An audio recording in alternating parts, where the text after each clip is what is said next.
Sananda, next phase of your ascension.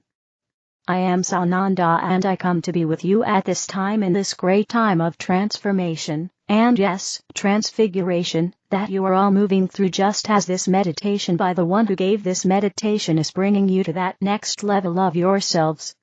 Each and every one of you are moving through this process. And you must understand that you are the process itself. It's difficult, we know, for you to understand some of these concepts. But through repeating these things over and over and over from week to week, month to month, and even year to year, you are finally beginning to grasp what we have been attempting to bring to you in terms of training, in terms of knowing, and even more in terms of remembering who and what you really are. For you are also much more than just this flesh and blood that tends to move throughout your day, and all of the programming is a part of this. You are so much more than that, each and every one of you. You have come from the ethers and you have come down, and the energies that you once were have individualized here on the earth, and you have, throughout the sojourn here in the earth through this evolutionary process, you have more and more and more taken on the levels of Christ consciousness that you were able to handle through these various lifetimes. And now in this final lifetime, in this earth sojourn, at this point in this timeline, you are going to, and are in the process of experiencing the full descent of the Christ consciousness here into you, each and every one of you as an individual and as an individualized collective consciousness as well. So it is beyond the thinking process at a third-dimensional level. But as you raise your consciousness, and the vibrational frequency which is raising throughout the world, which is raising consciousness, especially to those who are ready, it is preparing you for the next level, the next phase, if you will, of your ascension process. And the eclipse that has just happened, the solar eclipse that has just occurred, has propelled you into this next phase of your ascension process. First, there is the transition that you are moving through, the transition which takes you from the old third-dimensional illusionary realm into the fourth dimension, and even into the fifth-dimensional expression. And as you know, you have at times found yourself moving between the various expressions.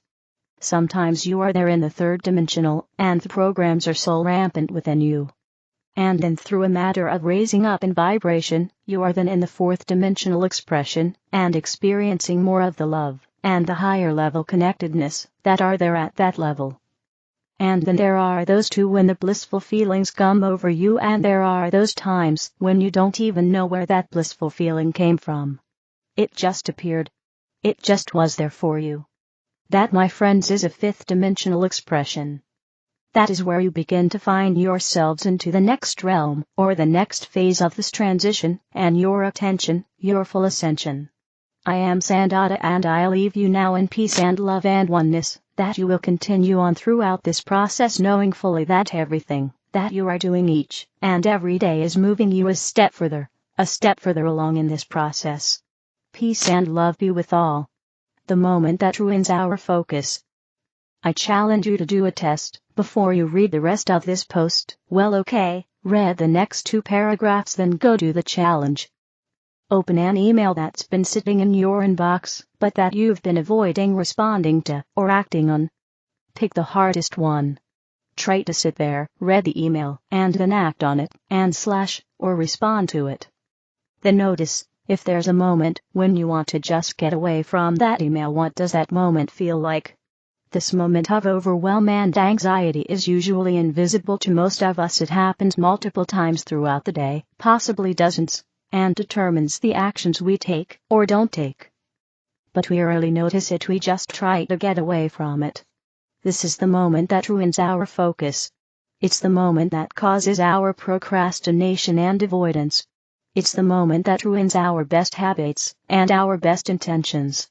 It's a moment that has a feeling we don't want to feel. In fact, we'll often spend a lot of our time trying to avoid that feeling. It feels too hard to feel.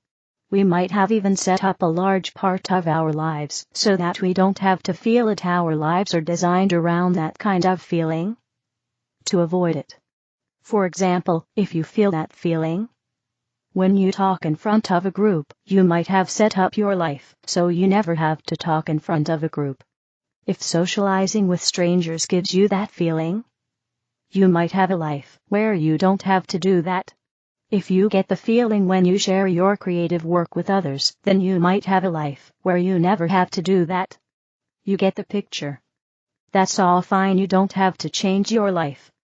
But if you'd like to not have to avoid a feeling, and you'd like to create amazing focus and the ability not to avoid your most meaningful work right on, the main thing is to let yourself feel the feeling whenever you notice it.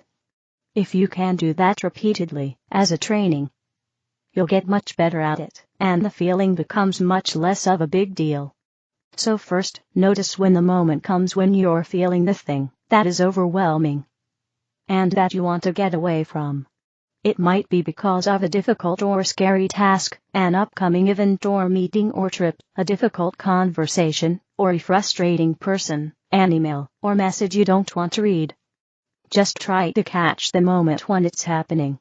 When you notice it, pause. Just sit for a few seconds and breathe deeper and more slowly. Let yourself calm down for a minute and just be with the feeling. That means to give it your attention and not to turn away from it, just for a few seconds. If it's too intense, get up and walk around.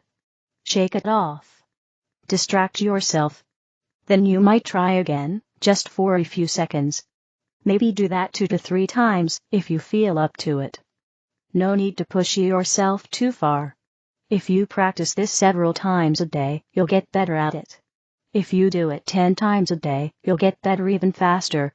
Soon, you'll be able to stay with it for 15 seconds, 30 seconds, a minute. Then longer. You'll grow your capacity to be with this moment. Then everything becomes possible. The angels, there's a fast-moving flow of love behind all we see. My dear friends, we love you so very much. There are so many times when we wish you could see yourselves the way we see you. We wish you could see your light, your beauty, and how well you are all doing in your evolution. Many of you reading this are rare on your earth. There are few who truly understand themselves as vibrational beings, and those who do are still challenged to overcome the old 3-dimensional conditioning. Many of you are the first generation to shift your understanding of the nature of reality. You are breaking new ground upon your earth by remembering how you intended to live before you came. You are, by example, helping others learn that life can be kinder and easier than most were led to believe. As you embrace the 5D paradigm of calibrating your energy to an outcome and acting only in a joyful flow, rather than the 3D paradigm of using effort alone, you will see things come to you in miraculous ways. Others will want to know what you are doing and why your lives are working more easily.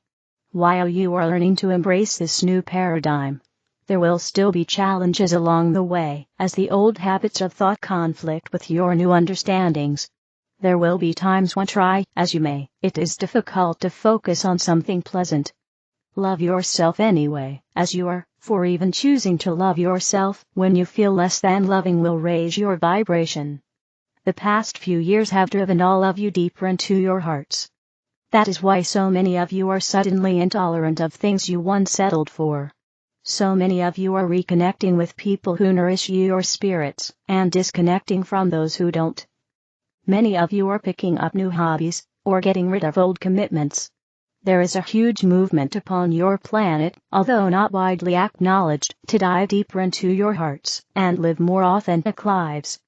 When, in a given moment, you are living in alignment with your heart and soul, you will feel energized, hopeful, or happy. When you are not in alignment, it is easy to feel sad or angry. When your flow is guiding you to act gently and you try to push the river, you'll feel the exhaustion of going against a current of love that is trying to help you achieve all your desires in a kind and loving way. When you are in alignment, feeling your feelings, accepting and loving yourself through them, you'll feel amazing. What you call miracles will flow to you. Honoring your own personal flow of love is the most joyous feeling in the world. Resisting it is becoming more and more of a challenge. This fast flow of love is also why so many on your planet are angry, as of late. It is difficult in this fast-moving current to ignore or stuff your feelings, Those who have stuffed feelings for a lifetime are experiencing emotional eruptions as their hearts begin to awaken. For those who are aware of the value of their feelings, these emotional outbursts provide clarity and guidance that help them move back toward a path of greater joy. For others, these feelings are upsetting as they look around and see they are not yet where they want to be. For still others, the feelings are so upsetting that they look for someone or something to blame, often trying to find company in their unhappy state of being. In all cases, your feelings tell you one and only one thing: how close or far you are from alignment with your heart, your soul, and the loving flow that guides you. Those who aim their anger at you know not what they do. They don't yet understand that their anger is a result of their own misalignment. It is easier to blame someone else for unpleasant feelings. It takes more work to admit that the upset occurs because someone or something has made it difficult for you to focus in a way that feels like love. When you are upset, the quickest way out is to refocus on something, or someone, or some thought that feels more like love. When someone aims their upset at you, or when you witness unthinkable behaviors around you, you still get to decide how much power to give them. You get to choose where and what you place your focus upon. As you refocus on something that feels better, the unkind or unthinkable behaviors become irrelevant to you. What matters more is focusing on anything that feels like love. Here, you will find not only your joy, your guidance, and your solutions, but in this vibration, you will also contribute to a better and more peaceful world. You can more effectively handle the situations and people in your life from a place of feeling good than when you allow them to manipulate your feelings or actions with lower behaviors. You can more effectively solve the world's problems in a vibration of loving solutions. You can more easily feel the presence of your dear ones in spirit when you reach for the vibration of love that they live within. This fast-moving flow is also why many of you vacillate between incredible energy and passion at times and sheer exhaustion at others. When aligned with your heart, you will feel boundless energy. Fighting your natural impulse to feel good will be exhausting. Criticizing yourself or others causes resistance to love, and will also tire you. The key to being re-energized is simpler than most think. Listen to your body. It has great wisdom. Listen to your mind when you receive an impulse to do something pleasant. Listen to your emotions and see them as barometers guiding you to a path of love. Something as simple as listening to your body and taking a nap can rejuvenate you and make your whole day flow more easily. Something as simple as craving a certain food and going to get it for dinner may give you the exact nutrients your body is calling for. The urge to explore a new hobby might lead you to the person you wanted to meet, or calling a person that pops into your mind might lead you to an answer you seek. We guide you always along the kindest path. When you listen to your heart, you are close to that path. When you feel good, you are on that path. When you feel upset at anything or anyone, you're having a temporary wobble. The moment you refocus on something that feels better, you'll be back on track and receive our loving impulses. Despite current appearances, your world is moving towards greater love. There are many growing pains as people find their hearts coming to the surface as never before. So many don't know what to do with the strong feelings. But you do. You know they tell you a great deal about whether or not you are aligned with your heart, soul, and guidance. Give yourselves permission to feel good even when life is not as you wish, when people are not as you wish, and even when someone has been unkind to you. You need not join those in denser vibrations. You can, instead, choose a happier train of thought, and, in so doing, grant yourself the freedom to live in a vibration of love. Here, on the path of heart, you will find the grace, goodness, and guidance you so dearly desire. God bless you. We love you so very much. The Angels. sorceryofflight.com. The other videos are in the English video playlist. Help me spread the light. Click like, share, and subscribe to the channel. Thank you.